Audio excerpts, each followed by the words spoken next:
Skyjack.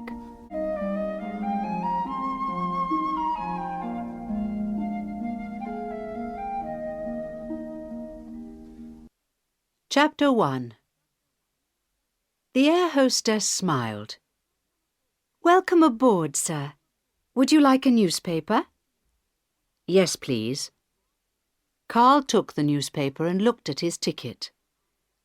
"I'm in seat 5F. Where's that?" "It's near the front of the plane, sir. On the left, there. By the window." "I see. Thank you very much." Carl smiled back at the air hostess. She was young and pretty. Just like my daughter, he thought. He put his bag under his seat and sat down. His friend Harold sat beside him. They watched the other passengers coming onto the plane. Harold looked at his watch.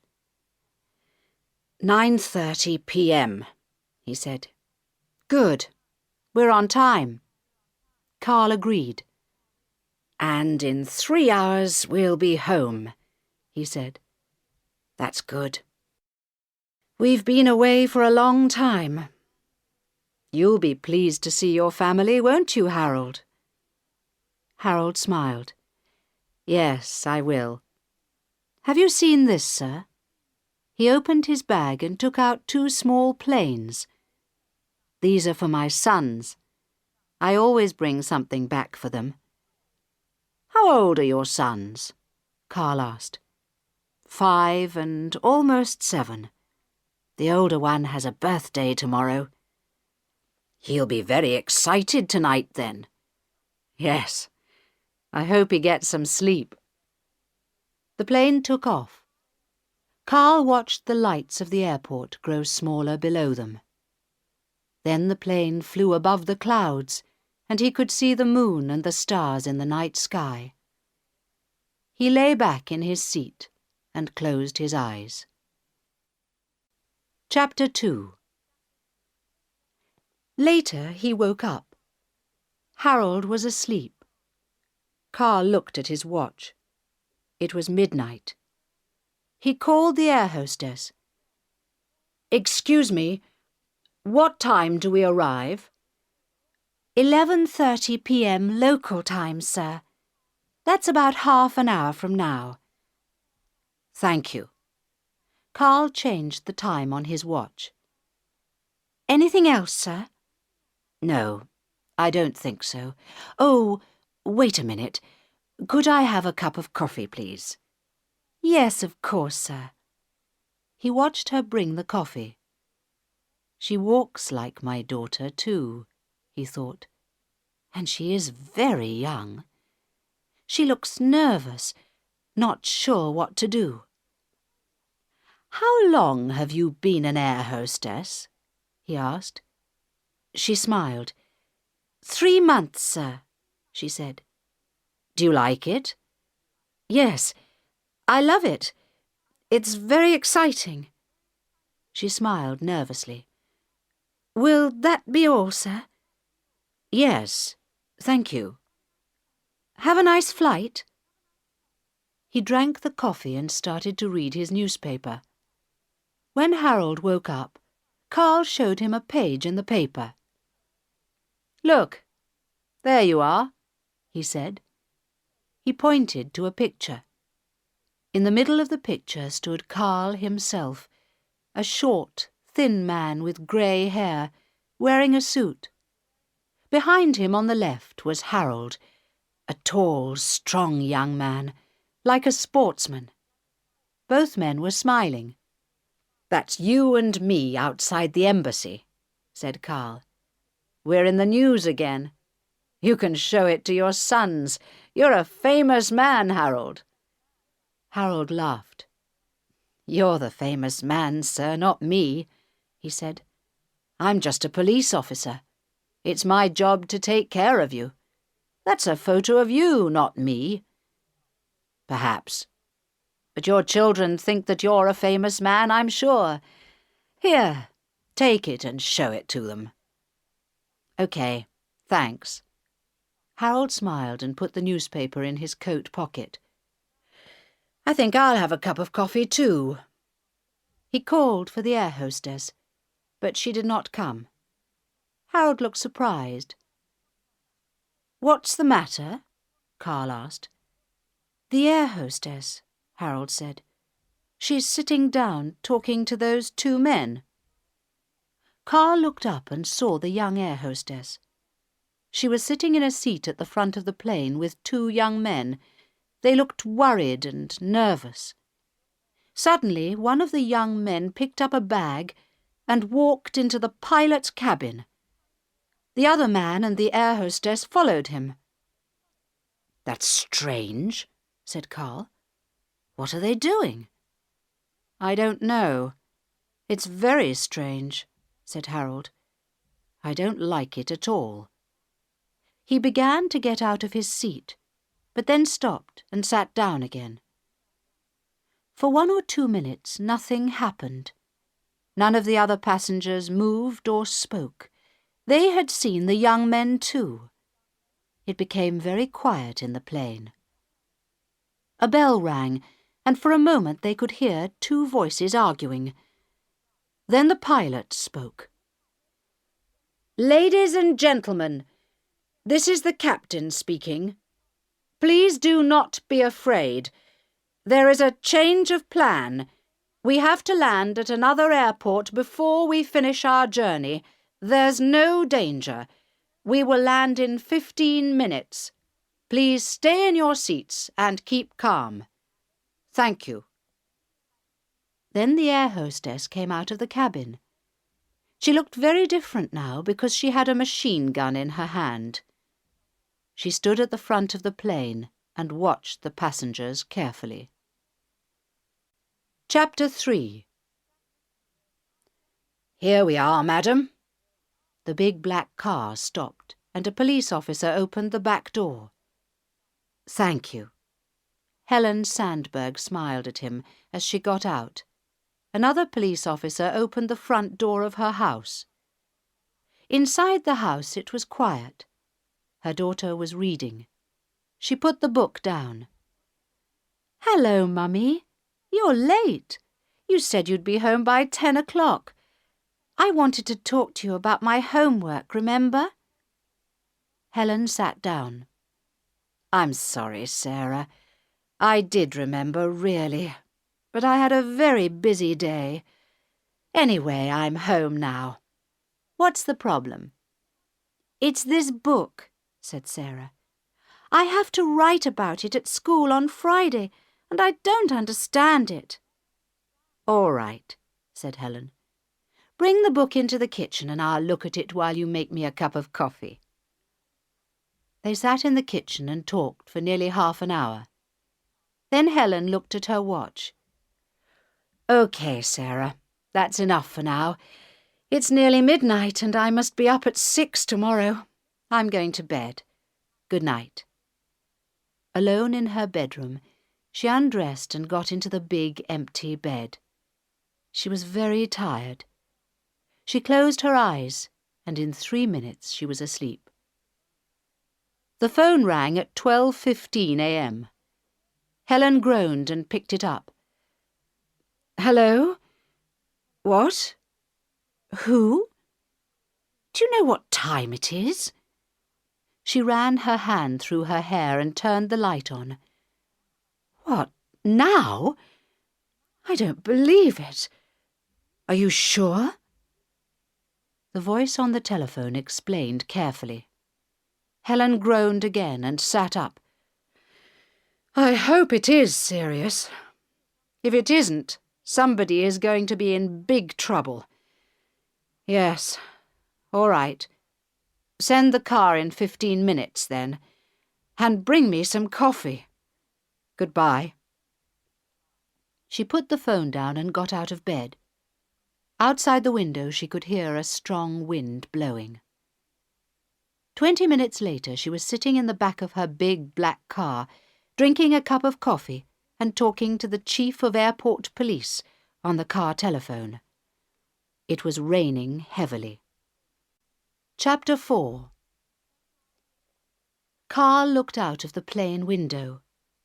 It was very dark and rainy. It was a small airport with only 1 or 2 other planes. But there were 3 police cars near the airport building. "I don't understand," he said quietly in Harold's ear. "Why are we here?" Harold looked worried. "Don't ask me," he whispered back. "Ask them." "No, thanks." Carl looked at the hijackers. The young air hostess was still standing at the front of the plane with her machine gun. One of the young men, also with a machine gun, was standing at the back of the plane. The other hijacker was in the captain's cabin. All the passengers sat very quietly in their seats. A bell rang, and a man's voice spoke. "Ladies and gentlemen, listen to me. This plane is ours now, and you are our prisoners. We do not want to hurt you, but as you can see, we have our guns and we know how to shoot. So please, sit quietly in your seats and do what we say. We will be here for 1 or 2 hours. The government of this country has 2 of our brothers in a prison near this airport. We are asking the government to bring our 2 brothers to this plane. When our brothers are free, you will be free. We think this will take 1 or 2 hours, but not very long. As you know, the Prime Minister of this country is only a woman. She will do what we say. So do not worry. Just sit very still and wait a little while. Good night." Carl looked at Harold. "Oh dear," he whispered. "I think we're in trouble, my young friend. Big trouble." Harold agreed. "We certainly are. The government won't set those 2 men free. They tried to put a bomb on a plane last year, didn't they, sir? They're in prison for 30 years. "I know," Carl whispered. "No one could set them free. So what about us?" "What about you, you mean?" whispered Harold. "I'm not important. Look, sir, you'd better give me your passport." "What? Why?" "Shh." Harold put his hand on the older man's arm and stopped talking. Carl looked up and saw the young air hostess staring at them. Her machine gun was pointing at them too. He stopped talking and looked out of the window. After a few minutes, she stopped watching them. "Give me the passport, sir," Harold whispered very quietly. Very slowly and carefully, Carl took it out of his pocket and gave it to him. There was still some coffee in Carl's cup. Very carefully, Harold put the passport on his tray and poured the coffee onto it. When the passport was very wet, he tore it slowly into little pieces. He was a strong young man, and because the passport was wet, it did not make a sound. Then one by one, he put the pieces of wet paper into his mouth and ate them. In 10 minutes, the passport had disappeared. "I don't understand," whispered Carl. "Why did you do that?" "You'll see," whispered Harold. "But when they ask questions, let me answer, sir, okay? You say nothing." "Okay." Carl looked away out of the window. A large black car was just driving up to the airport building. Chapter 5.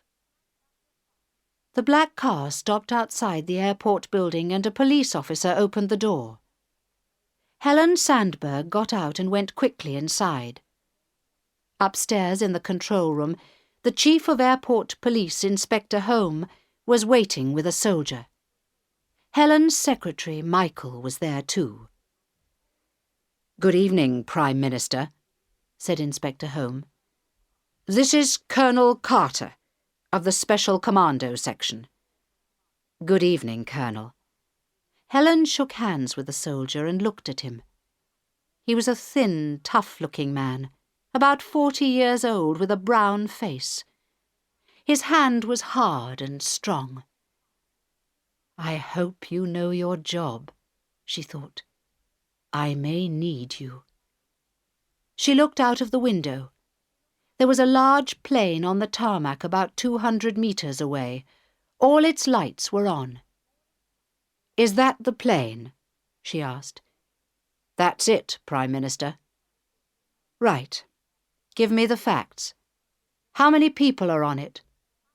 Inspector Home answered. 108 passengers, 5 crew. What nationalities are they? There are 29 Americans, 15 British, 2 Brazilians, 2 Indians and 1 Chinese. The others are from this country. "I see. There are a lot of Americans and British then," said Helen quietly. "That means trouble." "Yes, Prime Minister," answered Michael. "I'm afraid their ambassadors are on their way here now." Helen smiled at him quickly. He was a good secretary. He usually knew what she was thinking. Both the American ambassador and the British ambassador were difficult people.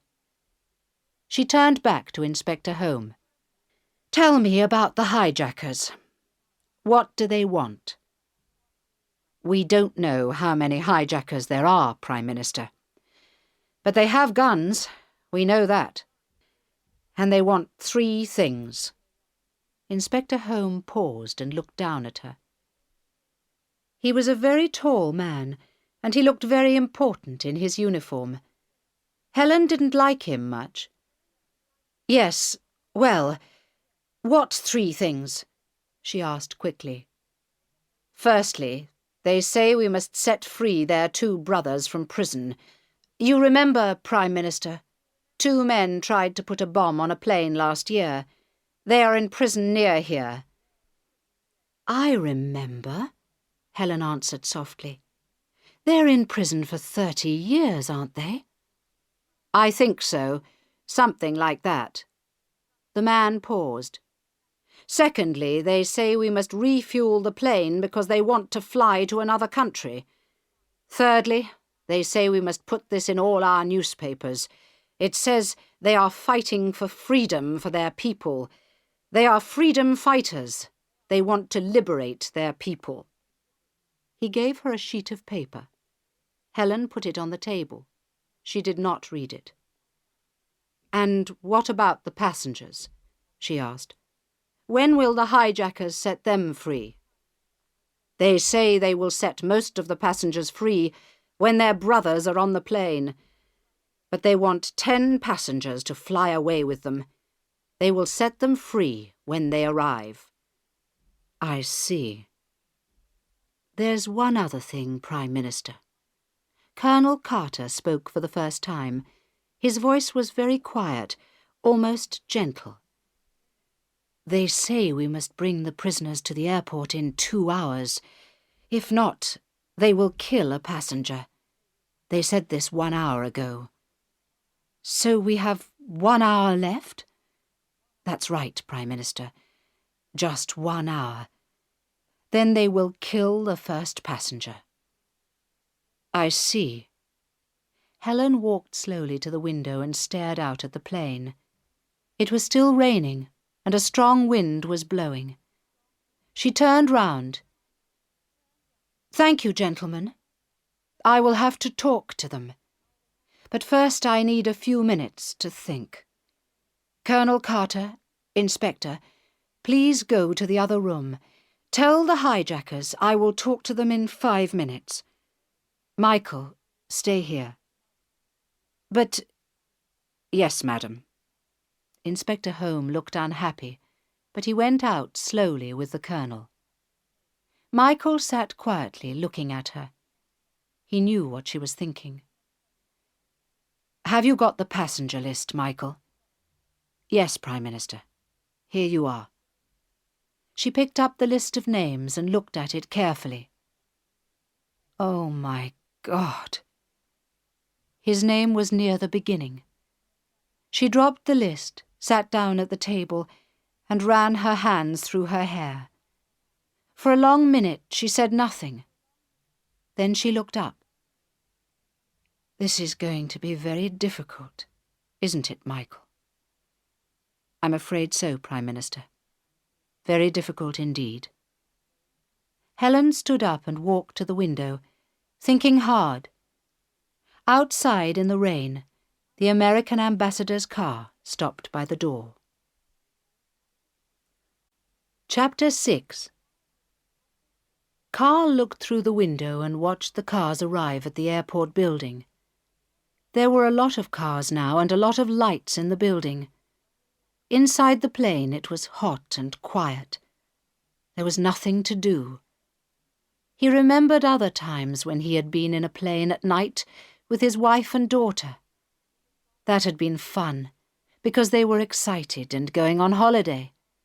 His daughter had always asked lots of questions in the plane. Now no one said anything at all. Carl sat and thought, and felt his face becoming wet with sweat. "Your passports, please." "What?" He turned suddenly. One of the hijackers, a young man in a black shirt, was just behind them. He had a bag in his hand, and he was taking everyone's passports and putting them in it. "Why—" "Be quiet," Harold whispered. "Let me talk, sir. Remember?" "Your passports, please." The young man stood by their seats. "Here you are." Harold gave the man his passport. "Thank you. And his?" "He has no passport. I am a police officer and he is my prisoner. I am taking him to prison in my country." "I see." The young man looked at them both in surprise. "Stand up, you." Carl stood up, and the young man searched his pockets, but he found nothing. He told Carl to sit down. Then he opened Harold's passport and looked inside. "Police pig," he said. "Now you are our prisoner." Then he hit Harold in the face, looked at Carl, and laughed. "And perhaps we will set him free." Harold said nothing. The hijacker was about the same age as him, but not so big. The young hijacker laughed again and moved on to the next seat. "Thank you, Harold," Carl whispered when the man was at the front of the plane. "That was very brave, but I won't let you die for me, you know." "Be quiet, sir. Something's happening," Harold whispered back. Carl looked up. Another hijacker was standing in the door of the captain's cabin. He was talking to the other two. He was a big, strong man with a black beard. He looked angry and waved his arms. Carl listened carefully. He could hear one or two words, but not many. "Nothing. Nothing at all. Stupid woman. She needs time, she says." All the hijackers were angry now. They looked at the passports and then started to walk down the aisle, pointing their guns at the passengers. Harold sat very still in his seat. "Don't look at them, Carl," he whispered. "Sit very still and don't look at them." Suddenly, the big hijacker pulled a passenger out of his seat. The passenger was a short, fat man in a grey suit. He shouted angrily in a voice that sounded American, but the hijacker hit him and then pushed him to the front of the plane with his machine gun. "Turn towards the door," he shouted. "Put your hands on the door, above your head. Higher. That's it." The air hostess pointed her gun at the American's back. The hijacker in the black shirt stood at the front of the plane and pointed his gun at the passengers. "Don't move!" he shouted. "Stay in your seats and don't look back." Then the big bearded hijacker went back into the captain's cabin. The bell rang. The hijacker's voice spoke. Passengers, listen to me. You know we are here to set our brothers free. I have spoken to the Prime Minister of this country. I told her she must bring our brothers here by 2 o'clock. That is plenty of time because the prison is only 10 kilometers from here. She says she needs more time, but we know she is lying. We have no time. The passenger at the front of the plane is an American spy who lives in our country. All Americans who live in our country are spies. If our brothers are not here at 2 o'clock, he will die. If you try to help him, you will die too. Jesus, Carl said quietly. He looked at his watch. The time was 1:50 a.m. He looked out of the window across the rainy tarmac to the airport building. In one of those rooms was the Prime Minister. What would she do? What could she do? Come on, honey, he said softly. Start thinking.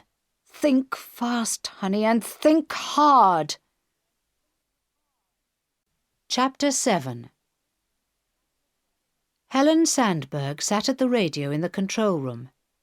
Michael, Inspector Home, and Colonel Carter sat behind her. They could all see the plane, 200 meters away, and they could all hear the voice of the hijacker on the radio. It was loud, excited. Our brothers have done nothing wrong. They are innocent. They are fighters for the freedom of our people. We need them with us on this plane now. Helen kept her voice low and calm. Look, I understand what you say. But those men are criminals. They're in prison. I can't bring them here. And remember, the passengers on the plane are innocent people too, with families and children.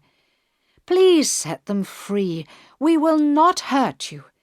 The voice on the radio interrupted her.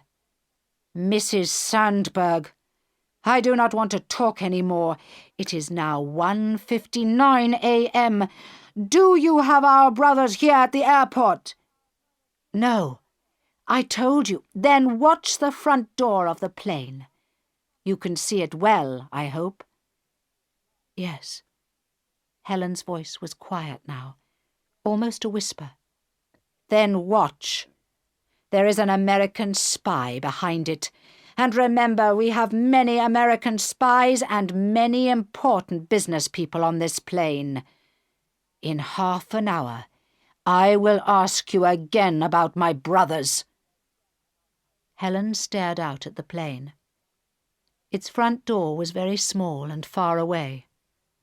Colonel Carter touched her arm. Here are some binoculars, Prime Minister. You will be able to see more clearly with these. She did not want to look, but she had to. She had decided not to free the prisoners, so now she had to see what happened to the passengers. She picked up the binoculars and stared at the front door of the plane. The door opened slowly. There were no steps outside the door, so it was about 4 meters above the ground. Standing in the door was a short, fat man, his hands above his head. His face was white, and he looked very frightened. Then he jumped, but as he jumped, a girl came to the door and shot him. Some bullets hit him in the air, and more bullets hit him as he lay on the ground. One of his arms moved a little, and blood ran out of the side of his head onto the wet tarmac. The girl continued shooting him for 10, maybe 15 seconds. Then someone pulled her back into the plane, and the door closed. For a long time, everyone was silent. Then Colonel Carter spoke. Inspector, why didn't your men shoot? That girl was in the doorway for nearly 15 seconds. Why isn't she dead? We are police officers, not soldiers. But the Colonel interrupted him. Prime Minister, let my men deal with this problem. They have killed a man now and they'll kill another one in half an hour. We must attack that plane. We are commandos. We know how to do it. Helen was still watching the dead body of the man on the tarmac. She thought a hand moved for a moment, but no, he must be dead by now. There was a pool of blood on the tarmac now around his head. He could not possibly be alive. For a moment she did not hear the voices around her. In half an hour. Prime Minister? Yes. She turned towards them. Yes, Colonel Carter. Bring your men here immediately. Meet me in 10 minutes with your plan. But I warn you, it must be a good one. I don't want any more dead passengers. Yes, Prime Minister. At once. The Colonel turned to go. Inspector. Yes, madam. I want those 2 prisoners brought here from the prison at once. You have 25 minutes, no more. Do you understand? But, Prime Minister, you can't do that. The inspector and the Colonel stared at her in surprise. I can and I will. But these men are dangerous criminals, terrorists. They tried to put a bomb on a plane. They are in prison for 30 years, Colonel, I know. But they are only 2 men. And there are over 100 innocent people on that plane. My job is to save their lives, and I need time to do it. The inspector stood up very tall and straight in his fine uniform. Prime Minister, I strongly advise you not to do this. You don't understand. Helen interrupted him, her voice ice-cold and angry. I understand very well indeed, Inspector, and I thank you for your advice. But I think I must make the decisions and you must obey my orders. You now have only 24 minutes. Bring those prisoners here, please. Yes, madam. The inspector and the Colonel left the room looking very unhappy. Prime Minister? Yes, Michael. She turned and saw that Michael was smiling quietly. The American and British ambassadors are here. Do you want to see them? She groaned and sat down suddenly. Do I want to? Of course I don't. But I suppose I must talk to them because that man was an American. Send them in. They can have 5 minutes with me, that's all. Yes, Prime Minister. Michael picked up a telephone. Chapter 8. When the girl came back into the cabin, she was shaking. Her hands were shaking, and she was crying, and smoke was coming out of her gun. One of the passengers, an American, stood up and shouted at her. You're a murderer, he shouted. You're a dirty, murdering She turned and pointed the gun at him and fired. The man sat down in his seat, and the bullets went above the seats, all along the plane and out through the roof. After 10 seconds, the girl stopped firing and shouted, You shut up! You shut up and sit down, or I'll kill you all of you! But she was crying too, and the young man in the black shirt put his arm around her and held her.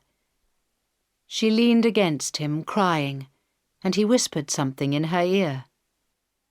It was then that Harold moved. He got out of his seat, bent low, and ran very fast along the aisle towards the front of the plane. The young man and the girl did not see him coming, and he caught them both around their legs and knocked them onto the floor. Harold fell on top of them, and he tried to take one of the guns, but the girl pulled his hair, and the young man held his arms. Then the bearded man came out of the captain's cabin and hit Harold hard on the head with his gun. Harold fell on the floor and lay still. The bearded man pointed his gun at the passengers and shouted, "Sit still!" very loud indeed. None of the passengers had moved except Carl, and he was too slow. He stood very still in the middle of the aisle, 5 meters away from the bearded man's gun. The other 2 hijackers were still on the floor, and Carl saw the captain move in the cabin behind the bearded man. But the young man in the black shirt saw him too, and stood up and pointed his gun at the captain. Both Carl and the captain were too late. "I am getting old," Carl thought. "When I was young, I could move as fast as Harold, but not now." Carl sat down in his seat very slowly. The bearded man watched him all the time. He pushed Harold with his foot. "Search him," he said to the girl. "Then handcuff him to the door. He will be the next one." The girl pulled Harold to the door. She found some handcuffs in his pocket and handcuffed him to the door. Then she searched his other pockets. In one of his pockets she found a newspaper. She looked at it and saw the photo of Harold and Carl. She stood up slowly and showed it to the bearded man. He looked at the photo, and then he looked at Carl carefully and for a long time. Very slowly, smiles appeared on the faces of the 2 hijackers, and they began to laugh. Chapter 9. Helen Sandberg stood up to welcome the American and British ambassadors. The 2 men were very different. The American ambassador was a short, round man with a loud voice which Helen disliked very much. He often wore open-necked shirts, and he had a very hairy chest. She disliked that too. The British ambassador, a tall, thin Scotsman from Edinburgh, was always quiet, polite and well-dressed, but she did not always believe what he said. Once, a year ago, he had lied to her, and she could never forget that. But most of all, she disliked them because they were both military men, and their countries were much bigger than hers. They wanted military bases for their soldiers in her country, and she did not want them. "So, gentlemen, what can I do for you?" The American spoke first. "Well, ma'am, an American passenger is dead." "Yes, I know. I am very sorry about that. I hope no more will die." "I hope so too, ma'am. There are 28 U.S. passengers on that plane, and my government wants to keep them alive." "There are 107 passengers on that plane, Ambassador, and my government wants them all alive," Helen answered quietly. But the ambassador did not listen. "So the U.S. government is going to help you, ma'am. We have 50 U.S. Marines at the U.S. Embassy, and they can be here in 1 hour from now. Then they'll just take that goddamn plane apart." The Scotsman smiled. "Excuse me, Ambassador, but perhaps 1 hour from now will be too late. 1 man is already dead. But, perhaps you don't know this, Prime Minister, but this week 6 SAS soldiers are visiting the British Embassy, and they're waiting outside in my car now. These men know a lot about hijacks, much more than the U.S. Marines, or probably your own soldiers, Prime Minister. They know exactly what to do. So, now just a moment," the American interrupted. "The U.S. Marines are— Gentlemen!" Helen's clear, hard voice stopped them. "There's no time to argue. Firstly, I didn't know about the SAS soldiers in the British Embassy, and I am very surprised about it. Very surprised indeed, Ambassador. Secondly, I do not think it is a good idea to attack a plane with 107 passengers in it and take it apart, as you say. I want these people to live not die. So I thank you for your ideas. But remember that this small country is ours, not yours. We will manage this problem in our own way, with our own people. Thank you very much. Now you must excuse me. I am busy." At the door, the Scotsman turned back. "Prime Minister, I know you want to save lives," he said. "I understand that. But these hijackers must not go free. My government does not want that. No government in the world wants that." "I know that, Ambassador," Helen answered quietly. "I know that very well." As they went out, the phone rang. Michael picked it up. Helen sat down at the table and watched him. His face was very serious. He wrote on a piece of paper and then put the phone down. For a moment he did not look at her. "What is it, Michael? Tell me."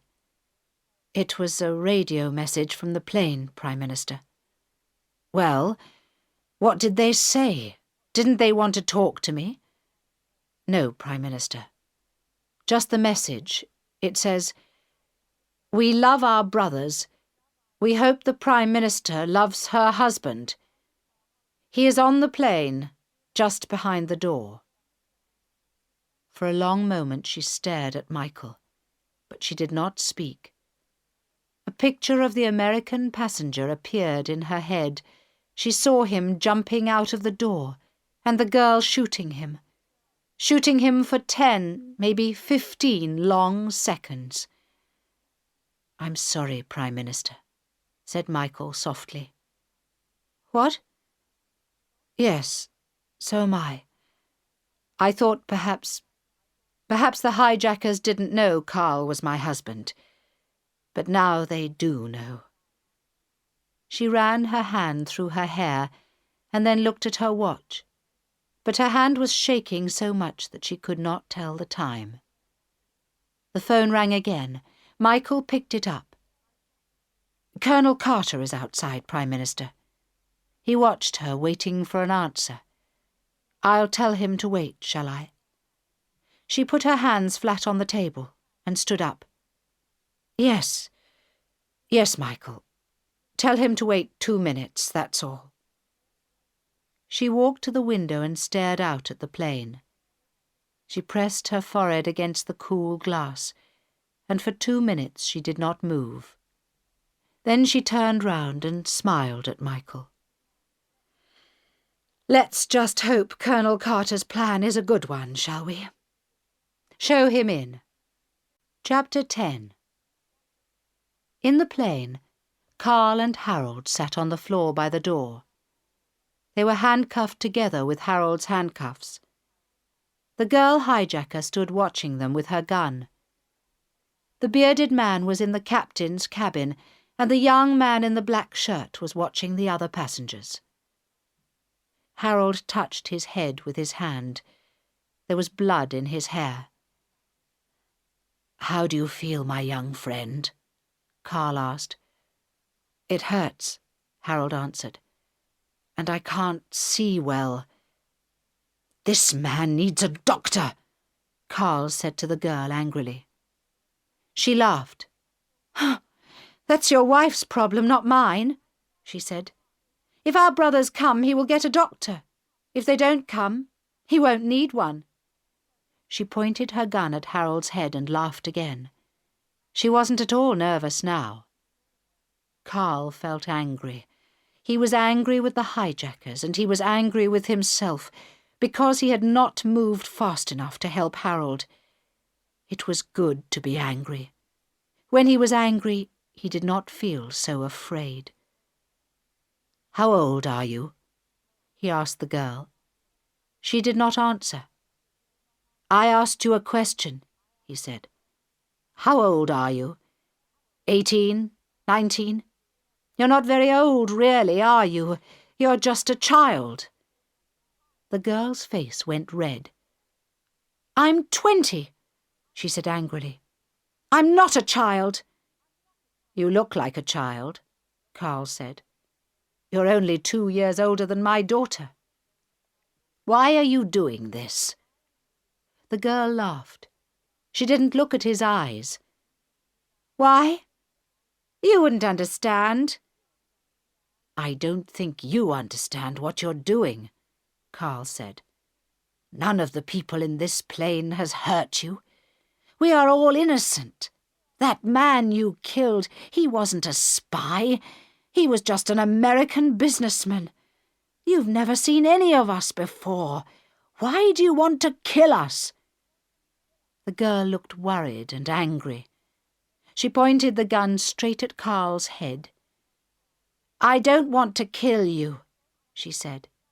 "I want your government, your wife, to set our brothers free." "Yes, I know," said Carl carefully. He watched the gun and the girl's face, but he was not really afraid because he was still angry. He argued with the girl as though he was arguing with his daughter. "But remember what your brothers did. They tried to put a bomb on a plane. They wanted to kill innocent people like us. Why?" "You are not innocent," said the girl. "No one is innocent. People like you and your wife and that American. You have money and power, and you take it from my people, from us. Do you know how I lived when I was a child? 10 people in one room, with no bath, no water, nothing. My parents had no jobs, no passports, no country, nothing. We lived in a town with 10,000 others, but 10 kilometres away there were rich people like you, with big, beautiful houses, fine cars, fine clothes, and they were all innocent people like you. I tell you, no one is innocent." She was shouting now, and nearly crying. There were tears in her eyes. Carl and Harold watched the gun carefully. Poor girl, Carl thought. Poor little murderess. The bearded man came out of the captain's cabin and put his hand on the girl's arm. "Stop it, little flower," he said. "Don't talk to them. That's not your job." Then he hit Carl in the face. "Keep your mouth shut," he said. "Think about your wife instead. Do you see the time? I think she has forgotten you." Carl groaned and held his mouth with his hand. There was blood in his mouth, and one of his teeth was broken. Then he looked at his watch. It was 2:23. 7 minutes left. Then the half-hour was over. "I'm sorry, my friend," he whispered to Harold. "You tried fighting, and I tried talking. But it didn't work. I think this may be our last journey." Chapter 11. Helen Sandberg decided she liked Colonel Carter. He spoke clearly, he explained his ideas carefully, and he listened to what she said. He did not try to be difficult because she was a woman. Best of all, they had made a plan together. A good plan, she thought. It could really work. Perhaps. She looked at her watch. 2:23. "Right, Colonel. Get your men ready. I'll send the first prisoner down to you when they arrive." "But where are they? Michael, have they arrived yet?" "No, Prime Minister. Not yet." "Then where the hell are they? Can you get Inspector home on the car radio?" "They're trying, Prime Minister." Michael spoke into the telephone. Colonel Carter left the room, and Helen walked up and down slowly, watching the clock. 2:24, 2:25, 2:26. "They've got him, Prime Minister. He says one of the cars has had an accident in the rain. He thinks he can be here in 10 minutes. Michael looked up. There was no smile on his face at all now. 10 minutes? What's he driving, a police car or a bicycle? Helen banged her fist on the table. We've got 4 minutes left. OK. I want to talk to the hijackers. Get them on the radio. She sat down at the table while Michael called the plane. Colonel Carter came in and stood behind her. A voice came on the radio. Well, Mrs. Sandberg, where are our brothers? They're coming, said Helen. They'll be here in 10 minutes. That is too late. I gave you half an hour. Your husband will die in 4 minutes. Helen pressed her hands flat on the table, so hard that the ends of her fingers went white. Please don't do that, she said. I am sorry, Mrs. Sandberg, but if my brothers are not here in 4 minutes, your husband will die. Don't you want to see your brothers? She asked quickly. I promise you, if you kill my husband, you'll never see them again. There was a pause while no one spoke. Then the radio answered. 4 minutes, Mrs. Sandberg. Helen spoke clearly, slowly and loudly. She filled her voice with all the anger she had in her body. Listen, you murderer. I need just 10 minutes to get your brothers to this airport. Then I will send them to the plane.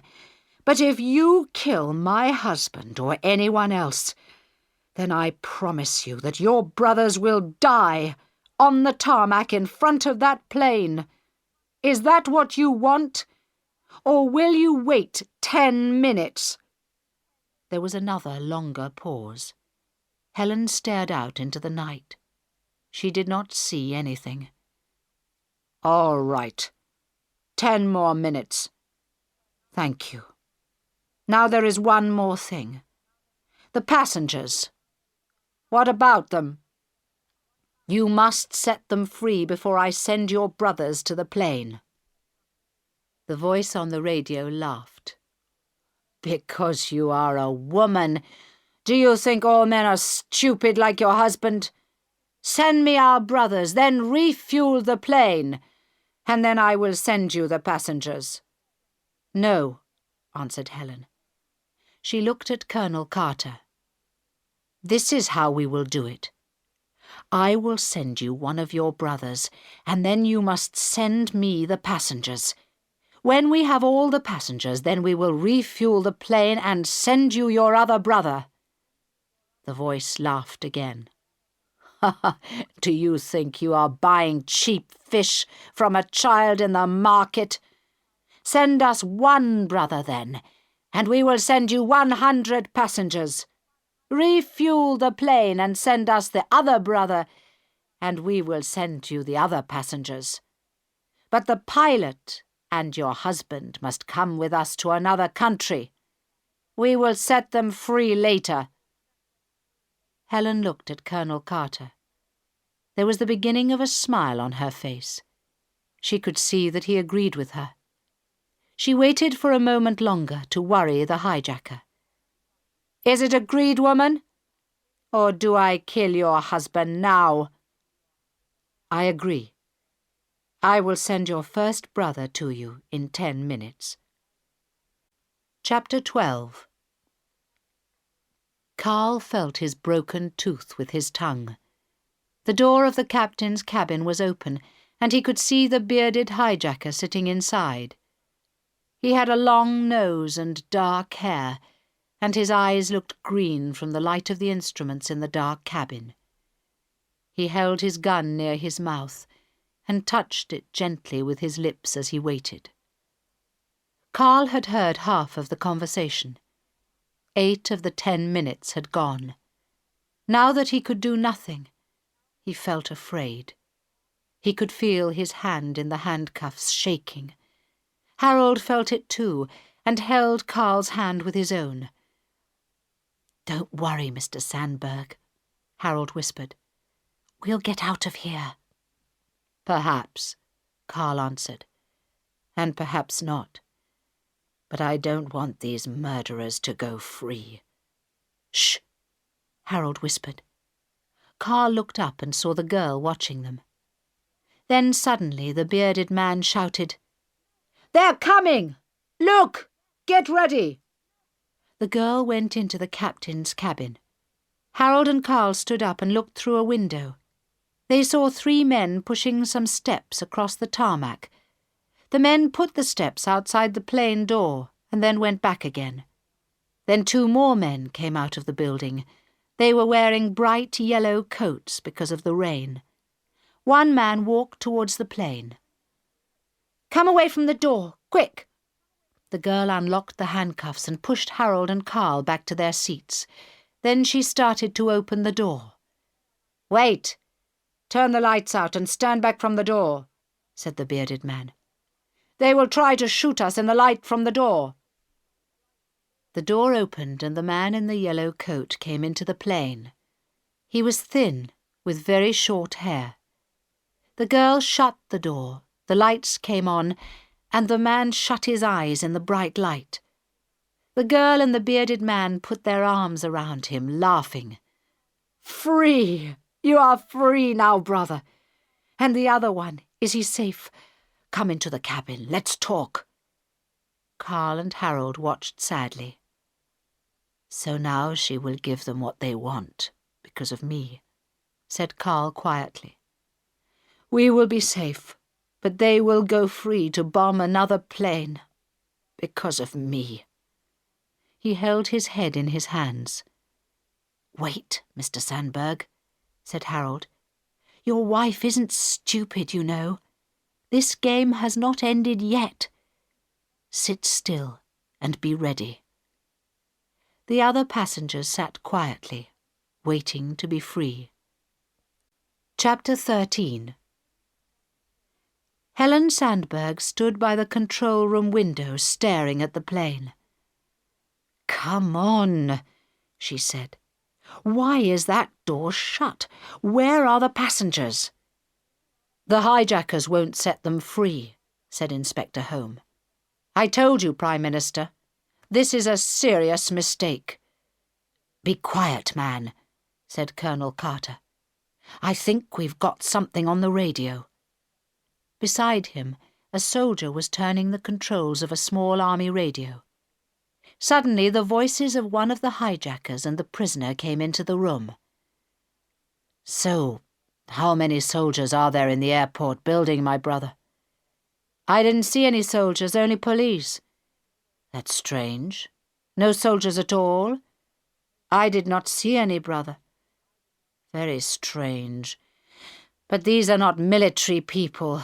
They do not have many soldiers. Perhaps the woman will do what she says then." "What's happening, Colonel?" Helen asked. "Those are the hijackers' voices. How can we hear them?" The Colonel laughed. "Well, madam, you can see it's raining, can't you? We didn't want our poor prisoner to get wet, so we gave him a nice yellow raincoat, you see. But it was an expensive raincoat, because one of its buttons is a small radio transmitter, so now we can hear everything they say, and we know where they are on the plane." Helen smiled. "Good idea, Colonel. I hope it helps." "Prime Minister," Michael interrupted. "They're coming." Helen looked through the window. The door of the plane was open, and people were coming down the steps one after another. Some of them started to run towards the airport building, and a few knelt down on the wet tarmac. "What are they doing?" Helen asked. "Praying, perhaps," said Michael. "To thank God that they're alive." Police and doctors came out of the building to help the passengers. Helen stood and watched through the binoculars. She did not see Carl. 99, 100. "That's it, then," said Colonel Carter. The plane door closed. "Now we move on to the next step of our plan. Goodbye, Prime Minister." Helen turned and saw that the Colonel was putting on white clothes on top of his army uniform. He put several grenades in the coat pocket.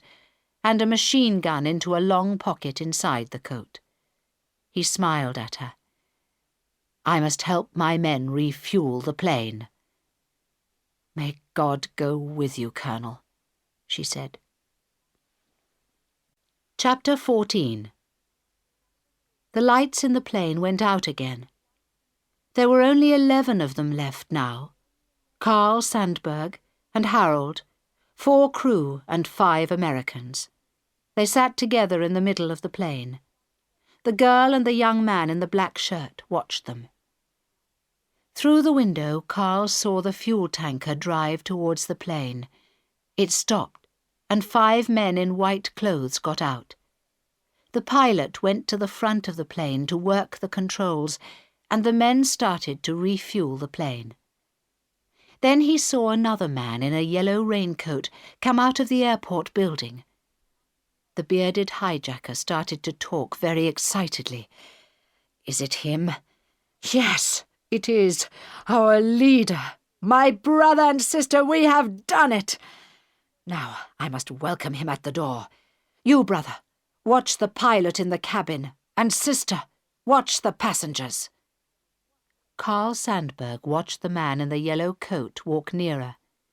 He could only see one man at the back of the plane refueling it. He thought the others were under the plane somewhere, but he did not know where. Harold put his hand on Carl's arm. Carl looked at him. Harold did not speak, but he was looking at the girl very carefully. As the door opened and the man with the yellow coat came in, the girl turned to look. Through the window, Carl saw a man in a white coat run out from under the plane with something that looked like a grenade in his hand. 2 other men in white ran out behind him. The man's arm went up, and he threw the grenade through the open door. There was a very loud bang at the front of the plane and a flash of white light that burnt Carl's eyes. Almost immediately, there was an even louder bang, bang, and 2 more flashes of white light. Carl could not move. The noise was so loud and the light so bright that he sat still as a stone. He saw the girl hijacker and the bearded man standing quite still too, with their guns in their hands and their mouths open. Then a man in white ran through the door with a gun in his hand. He shot the girl and the bearded man before they could move. The hijacker in the black shirt came out of the captain's cabin behind the man in white, but 2 other men in white came through the door and shot him too. The 2 prisoners in their yellow raincoats tried to get to the door, but the men in white knocked them to the floor and handcuffed their hands behind their backs. Carl looked down. The girl was lying on the floor of the aisle beside him. He thought he saw her hand move towards her machine gun, but then one of the soldiers in white ran down the aisle and shot her again through the head. Another soldier pulled her away by her legs, and her long hair left blood along the floor. Chapter 15. Helen Sandberg heard the bangs too, and when she saw the white light, she thought the plane was burning. For about half a minute there was nothing but loud bangs and white flashes, and then there was nothing. There were no lights at all in the plane, and no sounds either. She turned to Michael. "Can't you get them on the radio?" "I'm trying, Prime Minister, but I think it's broken." She walked to the door. "I'm going out." Inspector Holmes stood in front of her. "You must not do that, Prime Minister. We don't know what's happened." "That's why I'm going," she said. "I'm going to find out. I don't care what happens to me." He was a big man, but he was afraid of her. She walked straight past him and down the steps. In the departure lounge there was a crowd of passengers waiting to get on other planes, and also a lot of doctors, police, and newspaper journalists. She walked straight past them all and out onto the tarmac. It was dark and cold, and the wind blew rain into her face. When she was about 50 meters away from the building, she heard some people behind her, but she did not stop. The door of the plane opened, and a man in white came out. He had a gun in his hand, and he came backwards down the steps. After him came 2 men in yellow raincoats, with their hands behind their backs, and then 2 other men in white with guns. 2 police officers came after her. "Wait, Prime Minister," they said. "Please stop, it's dangerous." "Not now," she said. "It's not dangerous any more." She walked on through the rain without stopping, and the young police officers walked beside her. They were afraid to touch her, and they did not know what to do. Some journalists ran after them. 2 men in blue came out of the plane, the pilot and co-pilot. Then some men in suits. She was quite near the plane now, and there were quite a lot of newspaper photographers around her, but she did not stop walking. A big young man came out of the plane with a short, thin, grey-haired one. Harold and Carl. Helen could see that Carl's face was very white, and there was blood on his mouth, but he could walk all right. Carl saw her coming, a small, strong figure walking through the rain, with a crowd of police and photographers around her. "Harold, my friend," he said, "I think we're in the news again. You're going to have another photo to show your little son on his birthday." Carl and Helen Sandberg met at the bottom of the steps, in the darkness and the rain. And Carl was right. There was a photo of it in every newspaper in the world the next day.